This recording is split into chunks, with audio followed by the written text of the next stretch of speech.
Welcome, I'm glad you're here, for I have a story to tell. The Silk Road was never about silk. Caravans crossed deserts carrying more than fabric. They carried ideas, religions, technologies, diseases.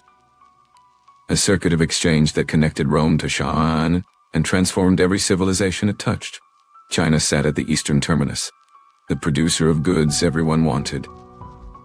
The center of a network that made distant kingdoms rich and dependent. That road is being rebuilt, but the cargo has changed. The digital Silk Road carries data instead of silk. Fiber-optic cables snake across continents. 5G towers rise in African capitals. Chinese-built smart cities bloom from Pakistan to Serbia. The pattern's familiar. China exports infrastructure. Nations adopt Chinese standards. Chinese companies build the systems that run daily life. The route runs through Chinese servers. Then, silk moved through Chinese hands and China profited from every transaction. Now, data moves through Chinese infrastructure and China shapes the standards that govern the digital world. Control the route, control the flow.